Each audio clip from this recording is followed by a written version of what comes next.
Principal, can you answer for us the question that the superintendent had mentioned about the any of these students involved being disciplined or other students being disciplined for this? Anytime we have a student situation that involves discipline, we don't share any information with anybody about that. It's between that student and their parents. So parents have been communicated with if there were any issues going on. We're really diligent about investigating any kind of student-reported issues. And we do have a zero tolerance for any kind of drug activity on our campus. And we're pretty, diligence is probably the best word I can use to pursue the issues that we have. And once if those things are proven, then we move forward from there. So this drug activity is somehow connected to the arrest of the... I don't know that I can comment on that at this point. The arrest itself has nothing to do with drugs. So those allegations are all around inappropriate contact with students. So. Are you aware of any prescription pill sales problem or usage problem on campus? I think we would be naive to think that there's no issue on any high school campus. It's really become the #1 issue that we're dealing with on every high school campus. So do we have prescription drug issues here? Absolutely, just like any other campus does. We're working very hard to try to clear that up, but it's a reality right now. As an administration, what have you told the students?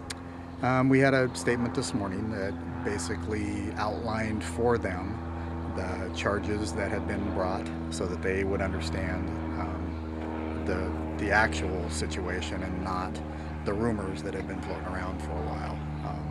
And so we detailed that there were 9 charges brought, that it involved current and former students, asked them for additional information if there's anything out there that we don't know yet to bring that forward so that we could connect them with the investigation that the police are still involved with. Do you think there are more victims? I don't, right now, based on what I know, I don't think so, but I'm not intrinsically involved in the actual investigation either. Principal, not being surprised by drug activity at a high school is one thing. Did these charges or allegations of this librarian surprise you at all? Absolutely.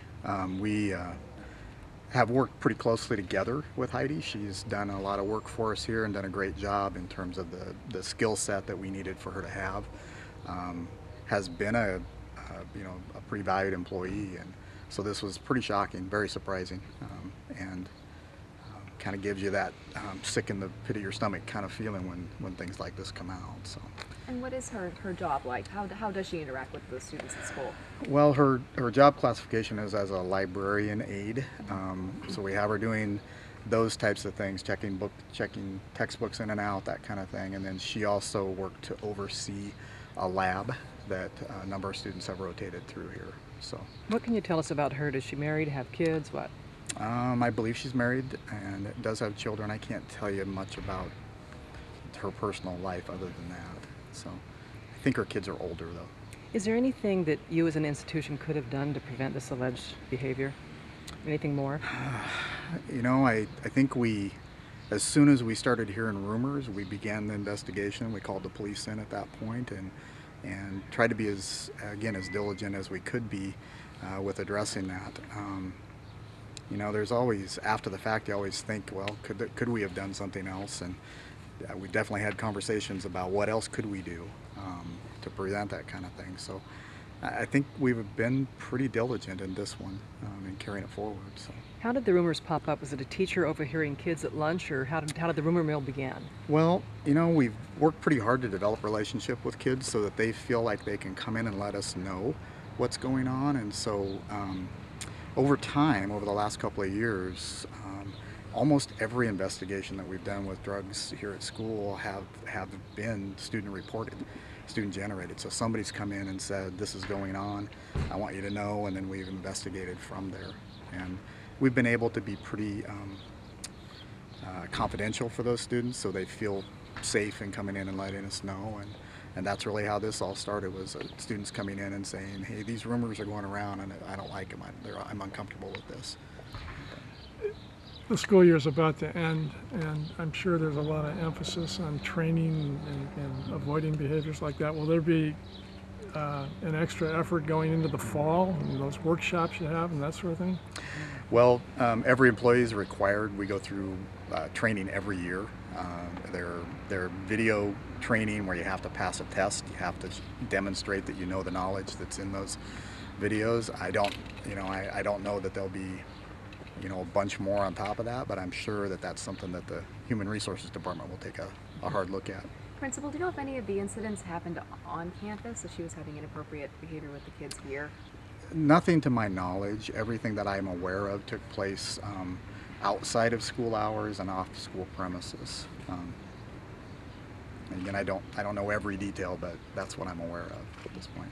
It's hard to put words in some people's mouths, but the parents' reaction to these students right now, are they looking to move out of Albany, or are they... I have not had contact with them at this point.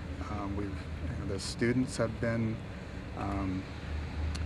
pretty forthcoming in the investigations, but other than just informing the parents that the police have been in contact with their student and had a discussion with them, they're victims, so we're not doing anything with that other than letting parents know and letting families have those conversations at home. So. You seem pretty sure that there's no other victims. I get that sense, but that's not true? Or? I don't, based on what I know of the police investigation at this point, I don't believe so, but with this kind of thing, you just never know what else might be out there. And I know that the police are still pursuing anything that they've heard in terms of rumors or any bits and pieces. So. Is she still a current employer? Has she been terminated, or how is that? She's on administrative leave at this moment in time. Is that paid?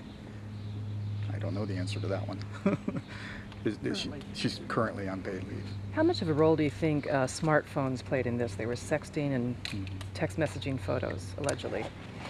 The whole social media piece is an area that's really difficult right now with high school students. They somehow disconnect in their mind that whatever they send is going to be there. It's not going to just disappear. It's not like speaking those words.